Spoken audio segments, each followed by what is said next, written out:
झाडांचे आपल्या जीवनात फार महत्त्व आहे. झाडांशिवाय आपण आपल्या जीवनाची कल्पनाच करू शकत नाही. कारण झाडांमुळे आपल्याला ऑक्सिजन म्हणजे प्राणवायू मिळतो. झाडांमुळेच पाऊस पडण्यास मदत होते व जमिनीची धूप थांबते. झाडे आपल्याला फळे, फुले, सावली, लाकूड, औषधे अशा कितीतरी वस्तू पुरवतात. वास्तुशास्त्रातही झाडांचे फार महत्त्व आहे. घरात झाडे लावल्याने घरातील वातावरण शुद्ध तर होतेच, त्याबरोबरच झाडांकडे पाहून मन उत्साही आणि प्रसन्न होते. झाडांचा आपल्या जीवनावरही खूप प्रभाव पडतो. काही झाडे ही आपल्यावर शुभ प्रभाव टाकतात, तर काही झाडांचा आपल्या जीवनावर अशुभ प्रभाव पडतो. काही झाडे नकारात्मक ऊर्जा पसरवतात, तर काही झाडांमधून सकारात्मक ऊर्जा प्रसारित होत असते. काही झाडे अशी असतात जी आपल्या घरात किंवा घराच्या आसपास लावल्यास त्याचे खूप चांगले परिणाम आपल्या जीवनावर होतात. आणि जर ही झाडे आपोआप आपल्या घराच्या आसपास उगवली तर आपल्या जीवनासाठी हा एक खूप शुभ संकेत असतो.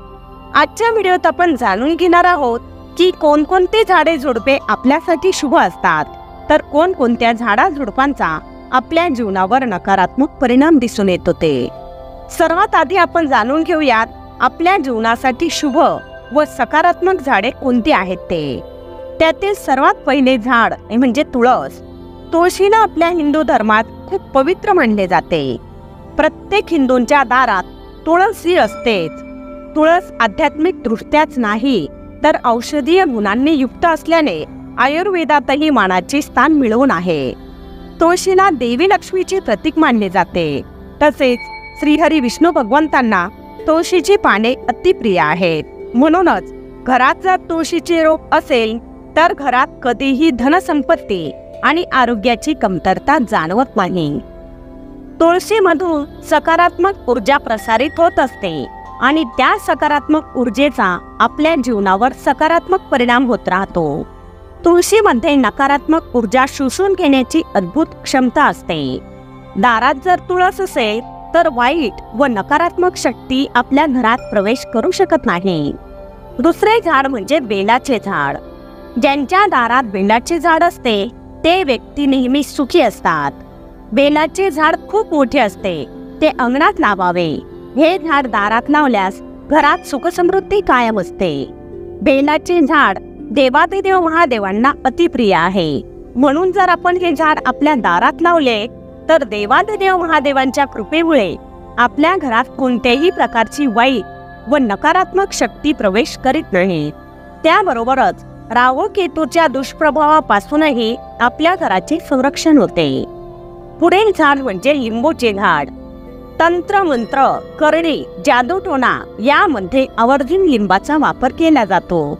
कारण लिंबूमध्ये नकारात्मक शक्तीला आकर्षित करण्याची अद्भुत क्षमता असते. लिंबू आपल्या आसपास पसरलेल्या सर्व नकारात्मक व वाईट शक्तींना आकर्षित करते. म्हणून जर दारात लिंबूचे झाड असेल तर आपल्या घरावर कोणाचीही वाईट नजर पडत नाही. तसेच आपल्या घरातील वातावरण शुद्ध व पवित्र राहते. पुढील झाड म्हणजे मंदार किंवा रुई. मंदारचे झाडही आपल्या घरासाठी खूप शुभ मानले जाते. मंदारची फुले देवादिदेव महादेवांना, गणपती बाप्पांना तसेच हनुमानांना अर्पण केली जातात. मंदारचे झाड आपल्या जीवनात येणाऱ्या कष्ट व बाधांचे निवारण करते. ज्यांच्या घराबाहेर मंदारचे झाड आपोआप उगवते त्यांच्या घरात कधीही कोणत्याही प्रकारची कमतरता भासत नाही. ज्या व्यक्तींच्या कुंडलीत एखादा दोष असेल त्या दोषाचा परिहार होण्यासाठी, तसेच जर एखाद्या व्यक्तीला वारंवार दृष्ट लागत असेल तर अशा व्यक्तींना मंदारच्या पानांची माळ करून ती गळ्यात घातली जाते. यामुळे तो दोष दूर होतो. पुढील झाड म्हणजे केळीचे झाड. केळीचे झाडही आपल्या घरासाठी खूप शुभ असते. केळीचे झाड आपल्या घरात सुख आणि समृद्धी आणते. केळीच्या झाडात श्रीहरी विष्णू भगवंतांचे वास्तव्य असल्याचे मानले जाते. म्हणूनच ज्यांच्या घराच्या आसपास केळीचे झाड असते त्या घरात देवी लक्ष्मीचे कायम वास्तव्य राहते. तसे घरात सुख समृद्धी कायम राहते. परंतु केळीचे झाड पुढे न लावता घराच्या मागच्या बाजूला लावावे. पुढील झाड म्हणजे नारळाचे झाड. कोणत्याही शुभ कार्यात नारळाचा वापर आवर्जून केला जातो. नारळाला खूप शुभ आणि पवित्र मानले जाते. ज्या घराच्या अंगणात नारळाचे झाड असते अशा घरामध्ये सुख समृद्धी आणि वैभव कायम राहते. तसेच अशा घरातील सदस्यांना समाजात खूप मानसन्मान मिळतो. पुढील झाड म्हणजे आवळ्याचे झाड. आवळा हा बहुगुणी व पोषक तत्वांनी युक्त आहे. आवळ्याचे झाड हे श्रीहरी विष्णू भगवंतांच्या थुंकीपासून निर्माण झालेले आहे. आवळ्याच्या झाडाच्या आसपास नेहमी सकारात्मक व शुद्ध ऊर्जा पसरलेली असते. म्हणूनच घराच्या अंगणात जर आवळ्याचे झाड असेल तर घराच्या अंगणात जर आवळ्याचे झाड असेल तर घरातील सदस्यांचे आरोग्य चांगले राहते आणि घरातील वातावरणही सकारात्मक बनलेले राहते.